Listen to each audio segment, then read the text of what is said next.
اعوذ باللہ من الشیطان الرجیم بسم اللہ الرحمن الرحیم۔ بھائی، آپ نے جو سوال کیا ہے یا پھر آپ نے جو کہا ہے، حکم دیا ہے یا ریکویسٹ کی ہے کہ میں جو ہے اس بارے میں بات کروں کہ یہ اوقاف کا جو معاملہ چل رہا ہے، اوقاف کی زمینیں جو ہیں وہ حکومت اپنے قبضے میں لے لی ہے، بل پاس ہو گیا ہے، وقت بل۔ اس کے بارے میں آلریڈی میرے خیال میں 2-3 سال پہلے یا 4 سال پہلے، کووڈ سے بھی پہلے میں ایک بیان دے چکا ہوں۔ میں کوشش کروں گا اگر وہ مل جائے میرے ہی یوٹیوب پر تو اس میں لنک ڈال دوں گا میں ڈسکرپشن میں، یا اگر نہ بھی ڈالوں تو آج کا مسئلہ ہے، اپنا ٹائم خراب مت کریے، وہی ٹائم قرآن پہ دیجئے۔ یہ فضول قسم کی باتیں ہیں، اس کی کوئی اہمیت نہیں ہے اسلام میں۔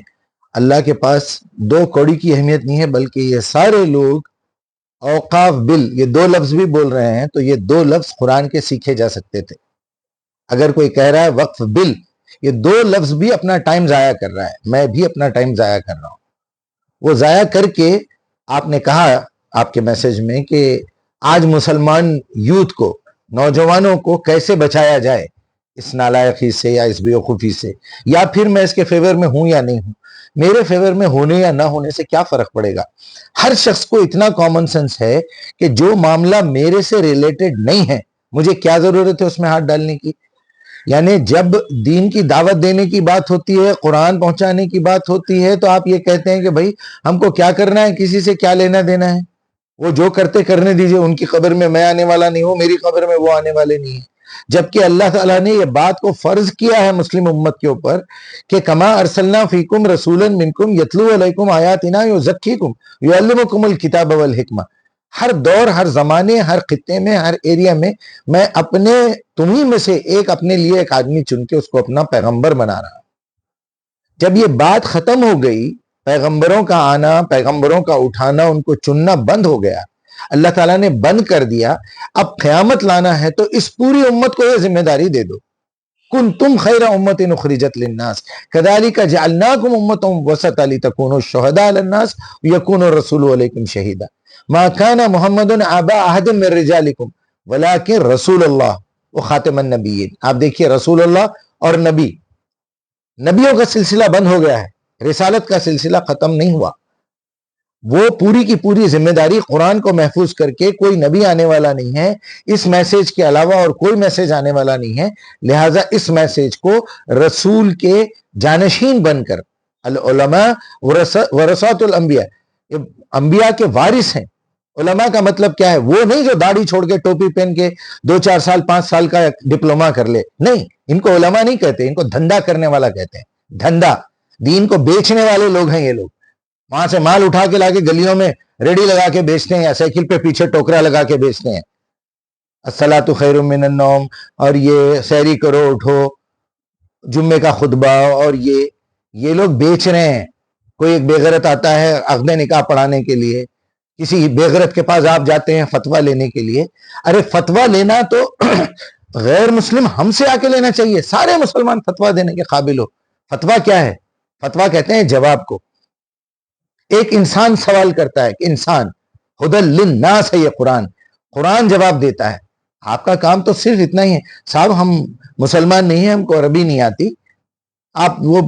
ہم دیکھتے تھے بچپن میں مسجد کے باہر ٹھہر کے مرغی کٹواتے تھے غیر مسلم تاکہ ایک مسلمان مرغی کاٹے گا، حلال ہوگی، وہ غیر مسلم کٹواتے تھے۔ آج مسلمانوں کا یہ عالم ہو گیا ہے، آپ جا کے ریسٹورنٹس میں دیکھیے جھٹکے کا گوشت کھلا رہے ہیں آپ کو۔ بہرحال سبجیکٹ یہ دوسرا ہے۔ میں کیا کہوں؟ میں کیا اپنے جوانوں سے، نوجوانوں سے میں گزارش کروں، ریکویسٹ کروں، وصیت کروں، نصیحت کروں؟ آپ کو عقل نہیں ہے؟ یہ آپ کا میٹر ہی نہیں ہے۔ اتنی دیر میں مسلم شریف کی جو روایت ہے کہ بنو نجار کے قبرستان کی طرف دیکھ کے آپ صلی اللہ علیہ وسلم نے فرمایا تھا، او کما قال علیہ الصلوۃ والسلام، کہ اگر تمہیں پتا چل جائے مرنے کے بعد تمہارا کیا حشر ہونے والا ہے تو تم اپنے مردوں کو دفنانا چھوڑ دو گے۔ مطلب قرآن کی دعوت اتنی اہم ہے کہ تم اپنے مردوں کو چھوڑ کے، دفنانا چھوڑ کے قرآن کی دعوت دینے نکل جاؤ گے۔ اگر نہیں دو گے تو پھنسو گے بری طریقے سے، کل کو مجھے بھی مرنا ہے۔ اس لیے آپ نے اجازت دی تھی کہ جاؤ قبرستان کا ایک دورہ کر کے آؤ کبھی، تاکہ تم کو تھوڑی شرم آئے، تھوڑی حیا آئے، تھوڑا احساس ہو کہ مجھے بھی مرنا ہے، اندر جانا ہے، پھر واپس پلٹ کے آنا نہیں ہے. کوئی روح واپس نہیں آتی خبر میں واپس. یہ ان ذلیلوں کے کام ہے جن کو درگاہ بنا کے چندے وصول کرنا تھا، ان کی گھڑی ہوئی بات ہے. کوئی روح کسی کی واپس نہیں آتی، نہ رسول کی، نہ شہید کی، نہ بزرگ کی، نہ اولیاء کی، نہ امام کی، نہ اہل بیت میں کسی کی کوئی روح واپس نہیں آتی. یہ تو ظلم ہے اگر روح واپس آ گئی جسم کے اندر. تو آج میرا یہ سبجیکٹ نہیں ہے، میرا سبجیکٹ ہے آپ کو کیا کرنا چاہیے. آپ کو پلٹ کے بھی نہیں دیکھنا چاہیے. ہمت ہے تو جائیے اوقاف میں جا کے دیکھیے کہ کس کس مسلمان نے اپنی زندگی میں کیا کیا کیا، اس کی بھی ہسٹری نکالیے. اور وقف بل اس میں جا کے اس نے جو وقف کا ڈاکیومنٹ لکھ کے دیا تھا اوقاف میں کہ میری زمین میں وقف کر رہا ہوں اسلام کے لیے، مسلمانوں کے لیے نہیں، تاکہ تم اپنے محل بناؤ، اپنی دکان لگاؤ، چور بٹے بازی کرو. خود مسجد کی زمین پہ 100-150 روپے کرایہ مسجد کو دے رہے ہیں، اپنا بنگلہ بنا کے، اپنا گھر بنا کے اس کو 10-10 ہزار روپے کرایہ پہ دیے ہوئے ہیں، وہاں سے 10,000 وصول کر رہے ہیں تم. ایسے بے شمار مثالیں قبضہ کر کے بیٹھے ہوئے ہیں. ان کی جائیداد، ان کی اولاد، اولاد کی اولاد، اور کروڑوں روپے، کروڑ پتی بن گئے ہیں اوقاف کی زمین پہ. تو جن چوروں بٹے بازوں نے یہ وقف کیا تھا نا، وہ بھی چور تھے اندر سے. انہوں نے یہ سوچا کہ میں تھوڑی سی زمین اللہ کو بھیک میں دے دوں گا. جس اللہ نے آدم اور آدم کی اولاد کے لیے زمین بنا کے بھیجی تھی، هو الذی خلق لکم ما فی الارض جمیعا، ہم اللہ کو بھیک میں دے رہے ہیں زمین. واہ واہ واہ واہ واہ، کیا لعنتی قوم ہے یہ، کیا لعنتی لوگ ہیں. ان الانسان لربہ لکنود. بڑا بے غیرت، بڑا بے شرم، بڑا مستعجل، بڑا چھچورا ثابت ہوا ہے یہ. وَلَقَدْ خَلَقْنَا الْإِنسَانَ فِي أَحْسَنِ تَقْوِيمٍ. جب سجدہ کرے تھے فرشتے، ہم نے بہترین ساخت پہ پیدا کیا تھا. ثُمَّ رَدَدْنَاهُ أَسْفَلَ سَافِلِينَ. اور وہ ابلیس کے ساتھ اس کی صحبت میں رہ کے اسفل سافلین بن گیا. اس سے بڑی گالی کوئی دنیا میں نہیں ہے جو اللہ نے انسانوں کو دی ہے. اسفل سافلین، اس سے بڑی گالی کوئی نہیں ہے، اس سے بڑی گندی بات کوئی نہیں ہے. یہ ان کمینوں نے اپنا عیب چھپانے کے لیے، اپنی برائیوں پہ پردہ ڈالنے کے لیے اللہ کو تھوڑی بھیک دی تھی، تاکہ قیامت کے دن وہ بیچارہ کونے میں ٹھہرے اور ان کو پوچھ نہ سکے کہ تم نے یہ کام کیوں کیے ہیں. یہ تصور تھا ان کے اندر. کیا کہوں میں، آپ کو کیا ضرورت ہے کسی معاملے میں کالے پٹیاں بن رہے ہیں اور روڈ پہ نکل رہے ہیں؟ یہ صرف چھچور پن ہے تمہارا. تم کو استعمال کیا جا رہا ہے انہی لوگوں کے ذریعے سے جنہوں نے پہلے سے جو ہے اوقاف کے زمینوں پہ قبضہ کر کے بیٹھے ہیں. ان کو نقصان پہنچے گا، اس لیے تم کو بھڑکایا جا رہا ہے. اور کچھ بے غیرت ان کے پیچھے نکلے ہوئے ہیں، چھچورے یا پھر بے عقل، جن کو عقل نہیں ہے، بالکل سمجھ نہیں ہے.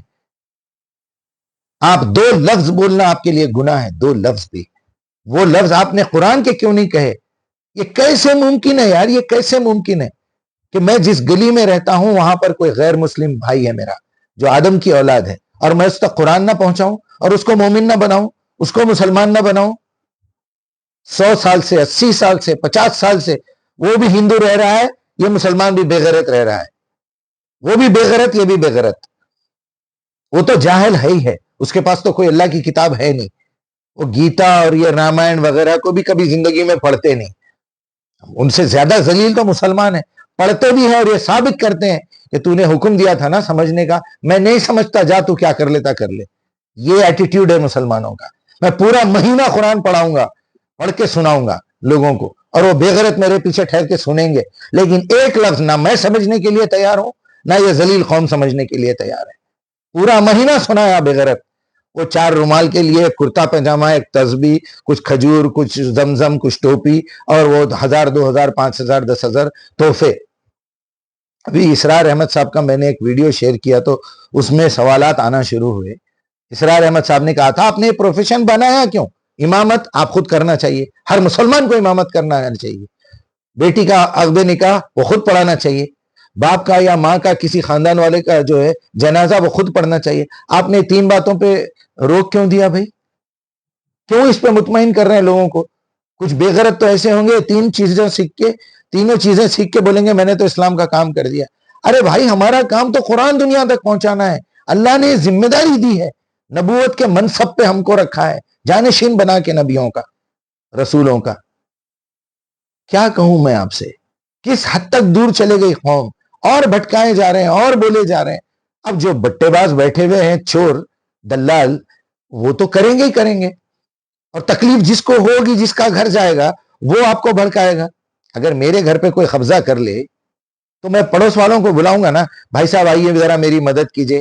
یہ لوگ یہ تو نہیں بول سکتے میری مدد کیجئے. اوقاف بل کے خلاف جو ہے نعرے بازی کرو، نوجوانوں کو لاؤ، کالے پٹیاں باندھو اور نعرے تکبیر اللہ اکبر.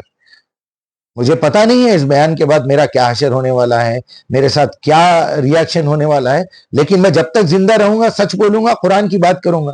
جو ذمہ داری مجھ پہ ڈالی گئی ہے، جو بھی سوال کرے گا میں اس کا جواب پوری ایمانداری سے دوں گا. موت آئے گی نا، آنے دو، مرنا نہیں ہے کیا؟ انا للہ و انا الیہ راجعون. الذین اذا اصابتهم مصیبہ قالوا انا للہ و انا الیہ راجعون. جب کبھی بھی ان پہ مصیبت آتی آنے دو، ورنہ اپنے آپ کو کب تک جھوٹے مسلمان بولتے رہیں گے؟ صحابہ اکرام نے مار کھائی ہے، شہید ہوئے ہیں، انبیاء ختم ہوئے ہیں، رسول اللہ پہ تکلیفیں ڈالی گئی ہیں، اجڑی ڈالی گئی اونٹ کی، گوبر ڈالا گیا، آپ کے جسم کو لہو لہان کر دیا گیا، آپ کے دندان مبارک کو توڑ دیا گیا. ہمارے پاس آج تک ایک دن کا فاقہ نہیں گزارے، ایک تھپڑ نہیں کھائے کسی سے. کیا کہوں میرے بھائی، بڑا درد ہے اس دل کے اندر. جب سے عربی زبان سیکھا ہوں، قرآن پڑھتا ہوں، پڑھانے کی کوشش کرتا ہوں، لوگوں تک پہنچاتا ہوں، بالکل اسی راستے پہ آ گیا ہوں میں کہ یا اللہ کیا گزری ہوگی اس راستے پہ چلنے والوں کو، کیا تکلیفیں دی ہوگی اس ظالم قوم نے، ان ظالم لوگوں نے. یہودیوں کے پاس ہی نا بھائی، جب وہ انتظار کر رہے تھے عیسیٰ کا، جب ایک شخص اٹھ کے بول رہا ہے میں عیسیٰ ہوں، جھولے میں بات کر رہا ہے، اسی کو مارنے کے در پہ ہو گئے، قتل کرنے کے در پہ ہو گئے. اس میں پیدا ہونے کے بعد ایک فرقہ نکلا، یہ تو پھر ناجائز اولاد ہے، پھر تو یہ بغیر باپ کے پیدا ہوئی ہے. کسی نے کہا یہ تو اللہ کا بیٹا ہے. پھر سچ بات ماننے کے لیے کوئی تیار نہیں ہوئے. رسول اللہ پہ 25 الزامات لگتے رہے، آپ کو پڑھنا لکھنا نہیں آتا، آپ یتیم ہیں، آپ ہمارے گھروں میں کام کرے ہوئے ہیں، آپ ہمارے بکریاں چرائے ہوئے ہیں. آج آپ ہم کو سنا رہے ہیں. ہم عالم فاضل مفتی آج بھی وہی ہے، جو بھی کام کرے گا پہلے اس کے ڈائریکٹ اس کی پرسنالٹی پہ اٹیک کریں گے. مولوی، چور، بٹے باز، گھر کا ریجیکٹڈ مال، جاؤ کیا کرنا ہے کر لو. تم بہت اپنے آپ کو بہت بڑے ہمت والے، ترم خاں، بہت بڑی بہادر سمجھتے ہو نا. آج ہمارے نوجوانوں کو ضرورت ہے اس چیز کی، یہ سمجھنے کی کہ اگر تم اپنے آپ کو مسلمان سمجھتے ہو، مسلمان گھر میں پیدا ہوئے ہو، تو مومن بنو. اور مومن اسی وقت بنو گے جب یہ قرآن سمجھو گے، اس میں غور و فکر کرو گے، اس کی دعوت دینا شروع کرو گے، تو تمہارے اندر ایمان پیدا ہوگا. ورنہ ایک منٹ نہیں لگتا آپ کا، آپ مومن سے منافق بن جاؤ گے. مومن تو پہلے بنو گے نہیں. مسلمان تو صرف باڈی سے ایکٹیویشن کے نام کا نام مسلمان ہے، اس کے دل کے اندر نہیں. جائیے سورہ حجرات پڑھ کے دیکھیے، 13، 14، 15 آیتیں. اللہ رحم کا معاملہ کرے. کیا بولوں میں، اللہ کو رحم کا غصہ آ رہا ہوگا ایسے وقت پہ. بہت ساری باتیں ہیں، میں اور اپنے جذبات کو الجھانا نہیں چاہ رہا ہوں. آپ نے سوال کیا اس لیے میں نے جواب دیا. میں ٹوٹلی اس کو کسی ویلیو میں نہیں سمجھتا. آپ ایجیٹیشن کیجئے، آپ مخالفت کیجئے، تردید کیجئے، آپ کچھ بھی الفاظ بول لیجئے، کچھ بھی ہو رہا ہوگا. میرا کام ہے، میرے فون بک میں سے اللہ سبحانہ و تعالیٰ نکال کے پوچھے گا، اس کے فون بک میں جتنے کانٹیکٹس ہیں ان لوگوں کو یہاں پر بلاؤ اور پوچھو کیا تم نے ان لوگوں تک قرآن پہنچایا تھا یا نہیں. چھوٹے بھائی کا پیجامہ، بڑے بھائی کا کرتا پہن کے گاؤں گاؤں تھیلے ڈال لے کے پھرتے رہنے کا نام دعوت دین نہیں ہے. خود قرآن سیکھنا ہے، عربی سیکھنا ہے، لوگوں تک پہنچانا ہے، اس کے بعد عمل بھی کرنا ہے، اس میں اخلاص بھی ہونا ہے. من احسن قولا ممن دعا الی اللہ وعمل صالحا قال اننی من المسلمین. السلام علیکم.